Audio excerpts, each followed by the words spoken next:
उसने देखा कि दुनिया में लोग जीवन में आते हैं, इस धरती पर जन्म लेते हैं, कर्म करते हैं और ये नश्वर देह छोड़ के चले जाते हैं।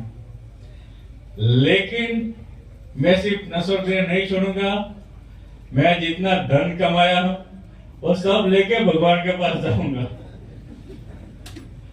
तो उसने बहुत सारे लोगों को पूछा, विद्वान लोगों से पूछा कि भाई मुझे भगवान के घर जाना है मरने के बाद, लेकिन मैं तो सब कुछ धन बन सब लेके जाऊंगा। तो सबने समझाया कि भाई ऐसा संभव नहीं है, तुमने जो भी कमाया है यही छोड़ के जाना पड़ेगा। तो भी उसका मन नहीं माना, वो जिद पे अड़ा रहा। हर इंसान से जाके उसने पूछा कि मुझे धन ऊपर लेके जाना है। सब लोग भी हंसने लगे और बोले कि इसको क्या जवाब दें, शायद ये बड़ा आदमी का दिमाग खिसक गया है।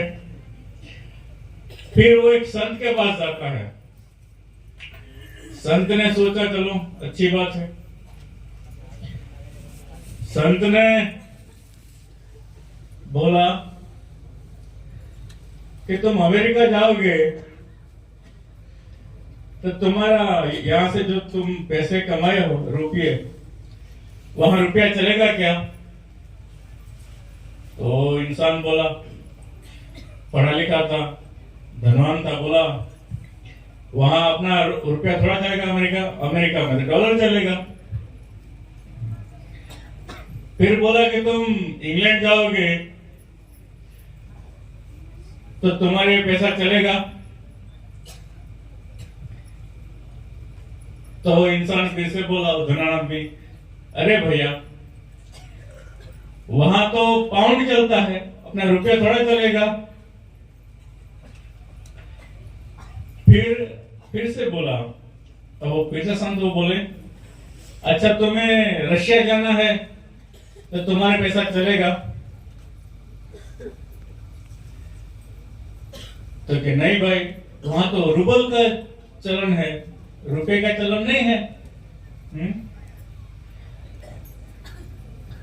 तो फिर तुम चीन जाओगे तो तुम्हारा ये चलन चलेगा पैसा रुपये का? और धना आदमी थोड़ा गुस्से हो गया, अरे बाबा ये बार बार क्यों पूछते हो? तुम जानते हो कि भारत के बाहर जाएंगे तो रुपया नहीं चलेगा, उस देश का जो भी चलन है वो चलेगा। तो महाराज जी बोले, वही हम तुमको कहना चाहते हैं कि भगवान के घर जाना है तो पुण्य को लेके जाना पड़ेगा, पैसा लेके जाओगे तो नहीं मिलेगा फर्क। भगवान के घर का चलन पुण्य है, सत्कार्य है, पैसा नहीं है। तब जाके वो धनवान आदमी को समझ में आया, वो संत के चरणों में झुक गया और उनसे दीक्षा ले ली। तब से अपने जीवन का हर एक क्षण उसने धर्म के कार्य में बिताया, अपना जो कोई भी धन था और लोगों की सेवा के कार्य में बिताया, गरीबों की सेवा के कार्य में बिताया। तो आपको भी यही कहना चाहता हूं, यहां हम पढ़ लिख जाते हैं, हम में से कोई डॉक्टर बन जाता है, कोई इंजीनियर बन जाता है, कोई कलेक्टर बन जाता है, कोई एसपी बन जाता है, कोई मंत्री बन जाता है, कोई बहुत बड़ा धनवान आदमी बन जाता है। तो अपने आप को बुद्धिमान समझने बैठ जाता है और जो कुछ भी उसने कमाया है उसी को सर्वस्व समझ लेता है वो। लेकिन भाइयों, अगर जीवन में धर्म नहीं है तो आप कितना भी पढ़ लिख जाओ, जानवर के गुण रहते हैं।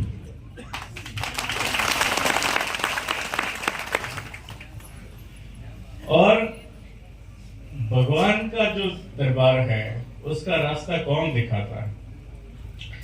इस 84 लाख जन्मों की ये योनि में भटकने के बाद हमें मनुष्य देह प्राप्त होता है। तो किस लिए प्राप्त होता है? ये 84 लाख जन्मों से मुक्त होने के लिए प्राप्त होता है। जो इंसान धर्म से नहीं जीता है, 3 प्रकार के लोग होते हैं। एक, जिनको ईश्वर की प्राप्ति अपने आप होती है, जैसे कि मीराबाई, नरसिंह मेहता। दूसरा प्रकार का जीवन जो हम में से है, कि जो गुरु के चरणों में है, जो गुरु जी के चरणों में है, जो ईश्वर के चरणों में है, उनमें से कई लोग मन कर्म वचन को निभाकर ईश्वर को प्राप्त करते हैं। तीसरा प्रकार का जीवन, जिसको ये संत, ये भगत लोग भी गलत दिखते हैं कि भाई ये धर्म भी झूठा है, कि भगवान भी नहीं है, ये भक्ति भी झूठी है। ऐसा इंसानों का कभी कल्याण नहीं होता है। कुछ कम बार नहीं, 84 लाख जन्मवार वो यमराजा का मार खाता है, फिर मनुष्य देह प्राप्त करता है। अगर नहीं सुधरता है तो फिर से वो उस योनि में भटकता रहता है। तो हम ये बहुत भाग्यशाली है कि हमें ये संतों का शरण आश्रय प्राप्त हुआ है। और हमारा तो और भी बड़ा सौभाग्य है कि ये संत जो है वो हमारे बुजुर्ग ही है, हमारे बड़े ही, हमारे घर के ही है। शायद अगर आज हमारे युवा भक्ति के मार्ग में नहीं चलेंगे तो आने वाले दिनों में कोई हमें, समाज को, प्रजा को कोई मार्गदर्शन करने वाला नहीं रहेगा। पतंग अगर दौड़ से बंद भी होती है तो आकाश में ऊपर से ऊपर उड़ सकते हैं, लेकिन अगर दौड़ काट दी जाए तो थोड़ी देर हवा में रहेगी, फिर जमीन पर आ जाएगी। इसी तरह के जो कोई भी मनुष्य है धर्म से जुड़ा होगा तो उसका विकास, उसके प्रगति जरूर होनी है, उन्नति उसकी जरूर होनी है। लेकिन अगर उसने धर्म को छोड़ा तो एक दिन जरूर उसका पतन निश्चित है।